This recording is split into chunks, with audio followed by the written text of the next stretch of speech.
Et ça fait riz, dinde, bouffe, c'est les 3 seuls mots que tu connais. Dommage que tu muscles jamais ton cerveau ni tes mollets. Et ça fait riz, dinde, bouffe, c'est les 3 seuls mots que tu connais. Si tu kiffes tellement les meules, j'en prie, va te faire siliconer. T'as tout cassé, oh. Salut les petits chats, c'est JujuPitCat et j'espère que vous allez bien. Aujourd'hui je vous retrouve dans une toute nouvelle vidéo YouTube. Une vidéo qui, je pense, vous l'attendez beaucoup. Bien évidemment, je ne suis pas seule. Coucou. Salut.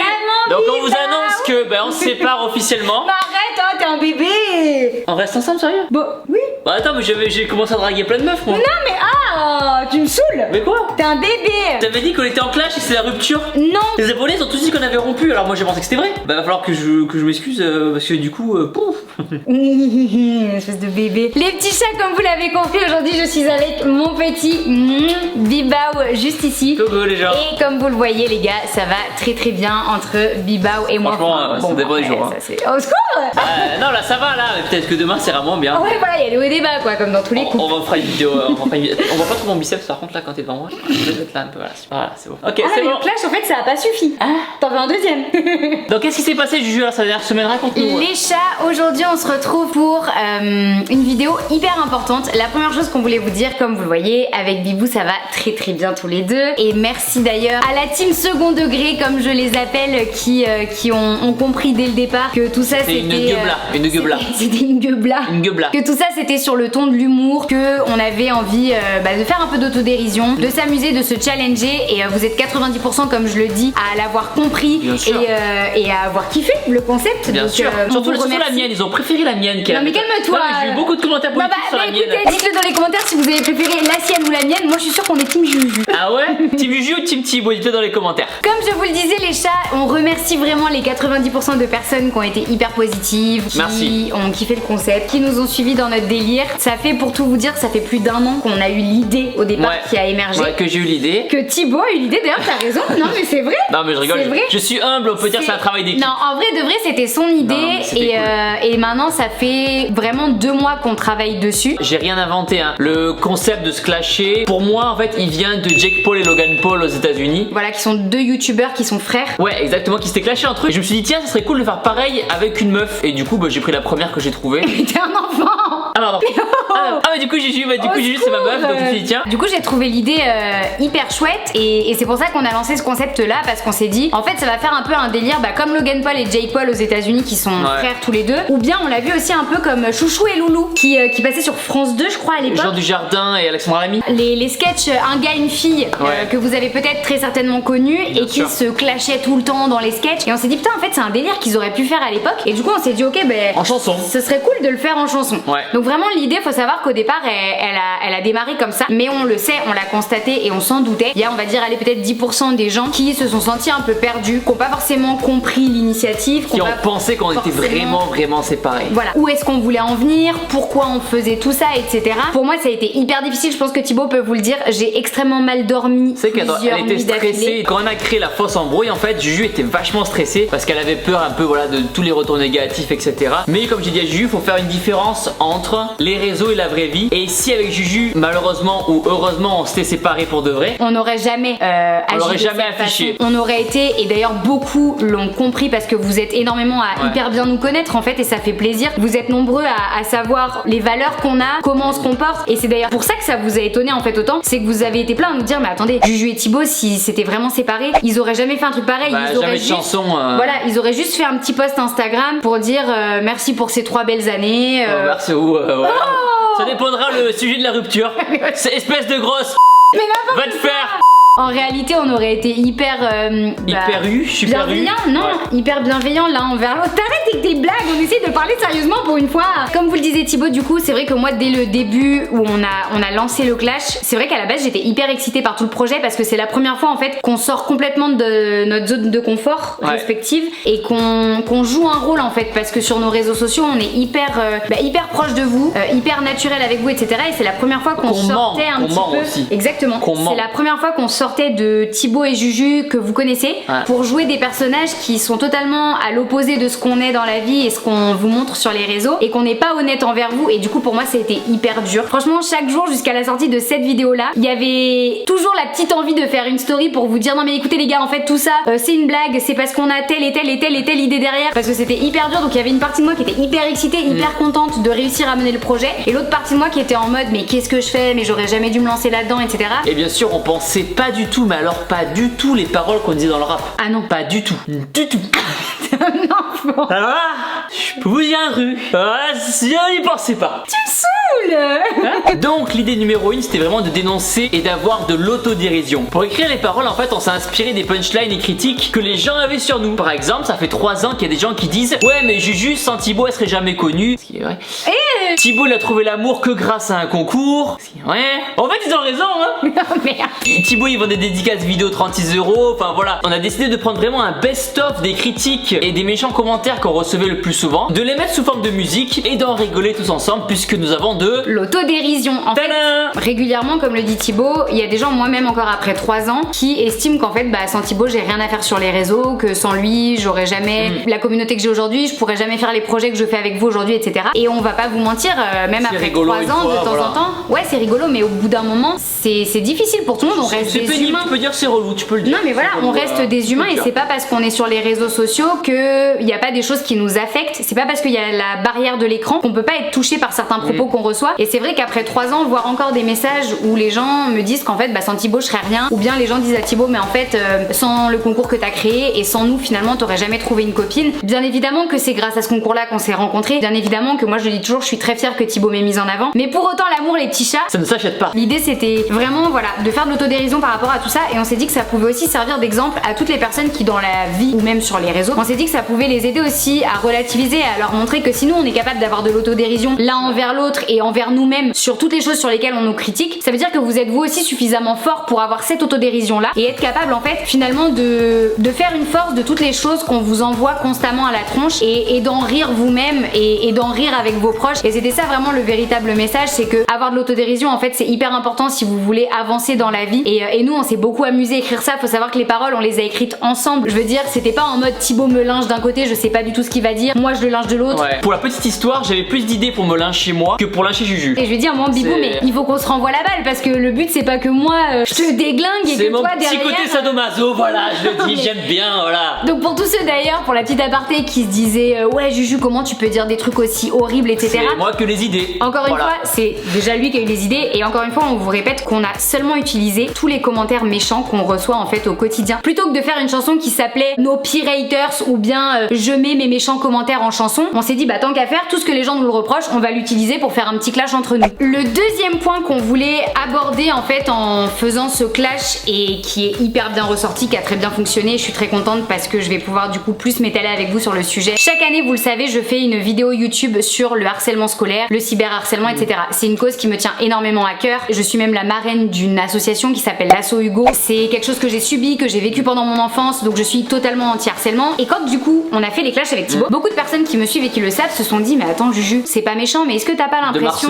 que en faisant ce type de clash tu incites au harcèlement, au cyberharcèlement, etc. Je suis désolée d'ailleurs si c'est comme ça que vous l'avez vu, parce que dans ce cas là c'est que j'ai peut-être pas bien réussi ce que je voulais, et moi je voulais pas que ce soit ressenti comme ça. En fait ce que je voulais vous montrer c'est justement tout le harcèlement qui peut découler d'une embrouille qui a lieu sur les réseaux. Et en fait ce que j'ai constaté c'est que chaque année quand je fais ma vidéo sur le harcèlement, elle a pas autant d'impact que ce que j'aimerais. C'est-à-dire que les gens qui la regardent le prennent très au sérieux, mais à chaque fois, chaque année je me dis putain mais elle mériterait tellement plus de vues cette vidéo parce qu'elle devrait être vue par tout le monde. Et du coup cette année je me suis dit ok il faut trouver quelque chose un angle différent qui cette année permette vraiment que putain il y ait des vraies réactions, qu'il y ait un vrai impact, et que grâce à cette vidéo qu'on vous publie maintenant, il y ait vraiment des gens qui réfléchissent en fait à tout ça. Quoi de mieux pour parler du harcèlement cette année que de faire toute une mise en scène comme on a fait avec d'être cobaye en fait, et d'être le cobaye vraiment, parce que du coup on l'a vécu le harcèlement durant cette semaine où on a fait nos clashs, que ce soit Thibaut parce que des gens prenaient ma défense, que ce soit moi parce que des gens prenaient la défense. C'est vrai qu'on s'est fait un peu insulter, gars. Et on a pris vraiment cher, mais en fait je me suis dit, comme visiblement faire une vidéo YouTube pour juste en parler ça suffit pas, il faut que j'ai des preuves de ce que j'avance, il faut que j'ai des screens à vous montrer, que vous vous rendiez compte en fait vraiment de la violence qu'on peut recevoir en commentaire, de ce que des gens, des jeunes comme des moins jeunes, parce que il y a même des adultes, c'est ça qui est impressionnant, peuvent nous envoyer en fait à la tronche. Et là je vous parle même pas de ce qu'on a reçu après les clashs, je vous parle même de ce qu'on a reçu à la première story de Thibaut. Quand on a dit qu'on était en froid, de suite en fait les abonnés ils ont choisi un camp. Et de suite on s'est fait lyncher chacun de notre côté. Et en fait, comme on l'a dit tout à l'heure, si on s'était clashé dans la vraie vie, on l'aurait jamais affiché sur les réseaux. Mais là du coup on a fait le test de s'afficher et on a reçu vraiment un déversement en fait d'insultes en disant mais t'es qu'un con, pourquoi tu la largues. Et là j'ai reçu des trucs c'était le plus soft on va dire. Voilà, c'était vraiment le plus soft parce que vous allez voir des screens défiler et c'était assez violent. Et en fait c'était surtout pour vous montrer que il a suffi de très peu de choses pour que de suite il y ait des commentaires vraiment de haine qui apparaissent, alors que la story de Thibaut ne disait que c'est un petit peu compliqué avec Juju en ce moment. Puis je t'insultais pas, bientôt. Je t'insultais pas, il n'y avait pas de tromperie. Il y a même des gens qui ont extrapolé et qui ont dit que je battais Juju, on était plus ensemble. Oh là, c'est parti dans un délire. C'est parti très comme loin. Le téléphone arabe. On n'arrête pas de vous le dire, il y a plein d'influenceurs qui vous en parlent, mais c'est vrai que très rarement on vous montre réellement ce qu'on reçoit. Et je pense que quand vous voyez ce qu'on reçoit, c'est là que vous vous rendez compte vraiment que ah ouais, c'est chaud et c'est pas si facile finalement d'être une personne publique. Et si ça peut en éveiller certains, en stopper certains à l'idée de faire la même chose et faire prendre conscience un peu des choses, ben je suis très contente qu'on soit allé au bout du projet, même si ça a pas été facile comme je vous le dis de garder le secret jusqu'au bout. La troisième chose que je voulais appuyer avec vous, enfin qu'on voulait appuyer avec vous, en fait sur les réseaux sociaux on peut vraiment faire croire tout ce qu'on veut, et justement on veut vous mettre en garde par rapport à ça, de ne pas croire tout ce que vous voyez, dans le sens où notre histoire elle a vraiment montré, je pense, qu'on peut via des stories bien préparées vous faire croire que tout va mal alors que tout va bien, ou l'inverse, des gens peuvent vous dévoiler une vie absolument de rêve, splendide, des trucs de folie. Ça peut être la merde dans leur couple, la merde dans leur vie, etc. Exactement, alors qu'en fait leur vie peut-être n'est pas plus folichonne que la vôtre, ou même peut-être moins bien, ils ont peut-être beaucoup de problèmes, etc. Mais ils ont pas envie de le montrer, et du coup ils décident de vous montrer que le côté paillette, que le côté magnifique de ce qu'on peut trouver de plus beau sur les réseaux sociaux. Pour rebondir sur ce que tu disais, nous on a fait croire que ça allait pas du tout, alors que dans la vraie vie ça allait très bien. On s'entraînait ensemble, on mangeait ensemble, on a fait croire que j'allais chez mes parents, j'ai fait croire que je dormais pas chez moi, Juju a fait croire qu'elle était triste. Du coup ça c'est vraiment ce que vous avez vu sur les réseaux, alors que nous dans la vraie vie, bah c'est comme d'hab quoi. L'idée c'était vraiment de rentrer dans ce rôle là pour vous montrer, parce que je pense qu'il y en a encore beaucoup qui sont pas conscients de ça, qui sont pas conscients que ce qu'on voit sur les réseaux, c'est pas la réalité. Une différence entre les réseaux sociaux et la vraie vie. N'importe quel influenceur est capable de vous faire croire ce qu'il veut. Ça aussi ça fait flipper un peu quelque part, et on peut vraiment se dire qu'à côté des gens qu'on suit sur les réseaux sociaux, notre vie c'est littéralement de la merde. Il y a des gens qui peuvent être très gentils sur les réseaux sociaux et dans la vraie vie des gros connards hein. Exactement, il y a aussi des gens qui jouent des rôles qui voilà sur les réseaux sont des personnes très gentilles et en réalité on n'aurait pas très envie de les côtoyer. Il y a aussi l'inverse, il y a des gens qui sur les réseaux jouent des rôles de personnes très méchantes ou très hautaines ou très m'as-tu vu, et qui en réalité quand on les connaît en vrai sont littéralement des amours et on s'y attend pas. Et c'est pour vous montrer vraiment qu'il faut pas se fier, ou faut pas toujours se fier en tout cas aux apparences et à ce qu'on laisse transparaître sur les réseaux. Et je dirais même plus, l'habit ne fait pas le moine. Bravo, c'est vrai.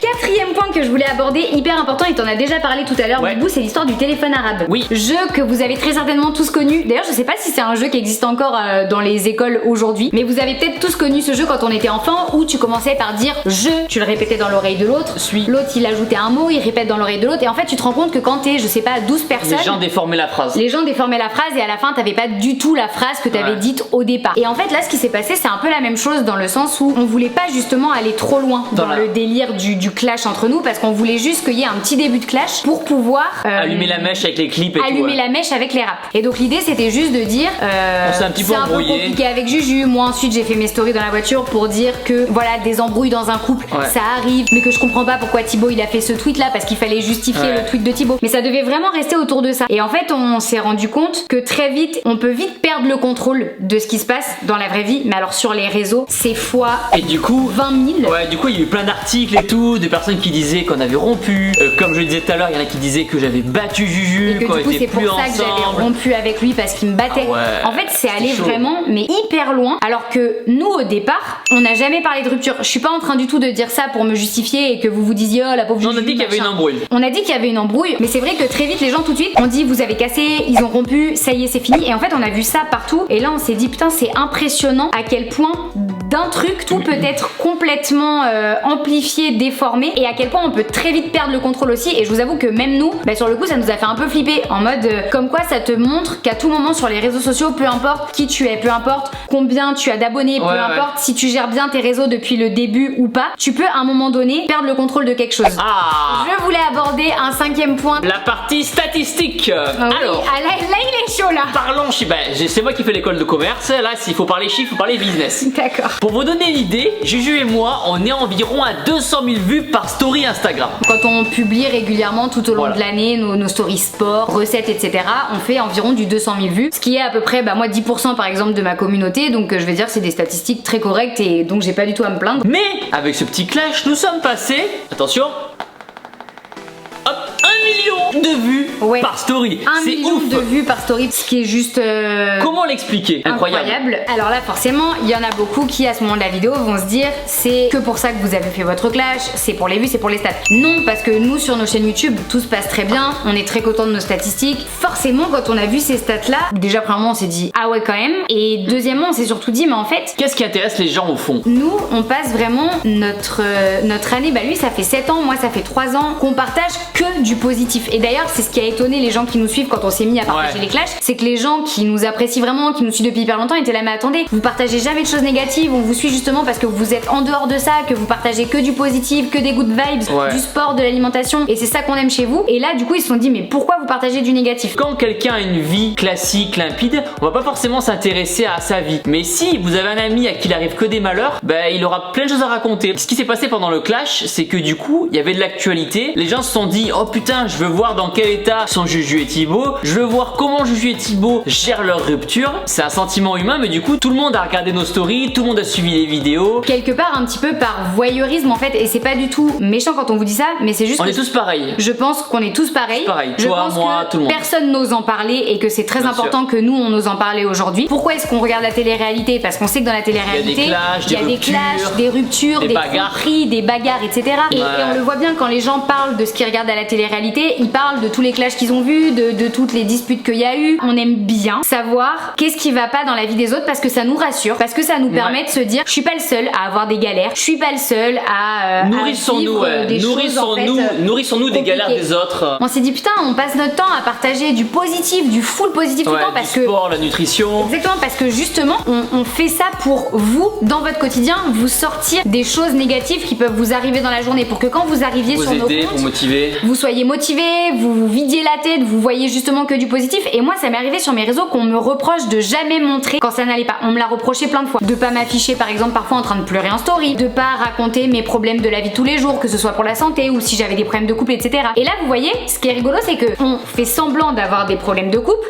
on l'affiche, ça cartonne, ça marche, mais après les gens nous reprochent de les afficher alors que auparavant on les affichait pas et les gens me reprochaient de pas le faire. Enfin vous voyez un petit peu le cheminement qui est assez compliqué et qui est assez paradoxal, et tout ça pour vous dire vraiment que on sait que vous nous suivez pour vous vider la tête, pour penser à autre chose, etc. Et on n'a pas envie de partager ça, on n'a pas envie de partager du négatif, que quand vous arrivez sur notre compte ce soit des disputes, des trucs pas cool, etc. Parce que ça nous ressemble pas. Bien sûr qu'il y a des influenceurs qui vivent de ça, et on critique pas, hein, chacun pas fait du ce tout. qu'il veut. C'est un business. Il y a des personnes qui toutes les semaines créent des clashs, créent des dramas souvent des faux clashs comme on a fait nous. Exactement, parce que c'est ce qui les fait vivre, c'est ce qui anime leurs réseaux sociaux. Mais on s'est rendu compte à quel point il fallait être vraiment fort et pour assumer des faux clashs dans la vraie vie. Dans le jeu de rôle, pour réussir à assumer des faux clashs comme le dit Thibaut. C'est le côté mentir en fait qui est pas facile je trouve. En fait on l'a jamais fait avec vous. Depuis le début, vous le savez, on est hyper honnête avec vous, on n'a jamais joué de rôle, etc. Et ça a été hyper difficile de vous mentir, ça nous a fait surtout hyper bizarre. Respect aux personnes qui vivent de ça,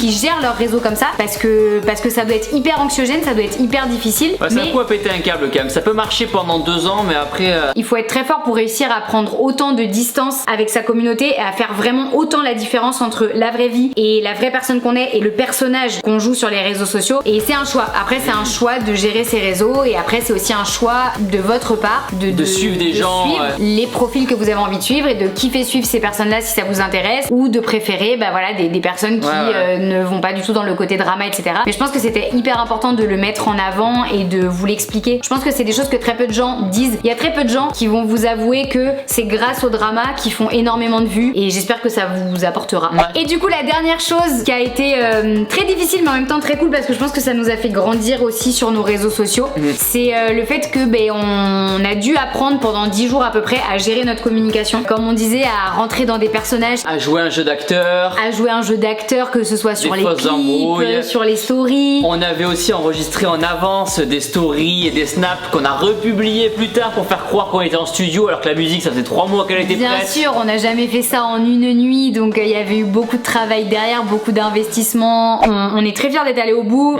Moi je suis très fière aussi parce que plein de fois franchement j'étais hyper stressée et c'est Thibaut qui me rassurait à chaque fois. T'inquiète pas, on sait ce qu'on fait, on sait où on va, prends du plaisir, vis l'expérience. Et ouais, je pense que ça nous a vraiment permis de sortir de nos zones de confort, d'apprendre plein de choses sur nous, sur nos communautés, sur la gestion des réseaux sociaux, sur tout ce qu'on peut tirer de positif comme de négatif des réseaux, le meilleur comme le pire comme on dit. Puis on s'est amusé aussi. Et on s'est amusé. Pendant les clashs, on a pris du plaisir. Nous qui sommes youtubeurs et qui aimons nous challenger, tester des nouveaux concepts, etc. C'est vrai que là, faire un clip de rap, faire une communication autour du clip de rap pour faire naître ce projet-là, gérer les réseaux sociaux, se clasher un petit peu via les stories gentiment, bien sûr. Hein. On s'est jamais insulté. Non, bien sûr. C'était amusant, voilà. C'était une grosse expérience et encore une fois, on vous remercie 1000 fois en fait de nous avoir soutenus, d'avoir kiffé. On s'excuse encore auprès de ceux qui jusqu'au bout se sont demandé mais qu'est-ce qui se passe putain. Qui était très premier degré. Qui était très premier degré. Je peux comprendre, c'est pas un reproche. Il y a des gens qui sont second degré très facilement, il y a des gens qui sont plus premier degré parce que ça les affecte et on comprend ça totalement. Et on vous aime très fort et sachez que on a toujours été 100% honnête avec vous sur nos réseaux et on continuera de l'être. Est-ce qu'il pourrait y avoir d'autres petits clashs plus tard? Ah Bibou il a bien kiffé. Alors ça, moi je pense qu'on peut leur demander leur avis quand même. Est-ce qu'ils kifferaient qu'il y ait d'autres petits clashs? Mais surtout moi ce que je voulais vous demander c'est est-ce que vous kifferiez avoir un making of de tout le projet qu'on a mené? Dites oui parce que tout est filmé et tout est monté, donc s'il vous plaît dites oui pour le making of. J'ai déjà monté tout le making of les gars, mais en vrai le making of est très cool et ça vous permettra aussi de voir vraiment comment on était le jour J de chaque truc, de voir comment j'ai stressé par moment, de voir comment on a enregistré les sons, etc. Et je pense que ça peut vous faire kiffer, donc n'hésitez pas à me le dire dans les commentaires. Si vous avez kiffé la vidéo, n'hésitez pas à mettre une patte de chat en bas de la vidéo, likez, partagez, commentez, faites ce que vous voulez. Mais surtout n'oubliez pas qu'un fit 4 tombe toujours sur ses pattes. En attendant, nous on vous dit à la semaine prochaine pour une toute nouvelle vidéo YouTube. On vous fait des énormes bisous et on vous aime très fort. Au revoir. Ciao. Je t'appelle Bibou quand t'es devant moi, quand t'es pas là, je t'appelle Monty. T'avais pas ça que ce soit là.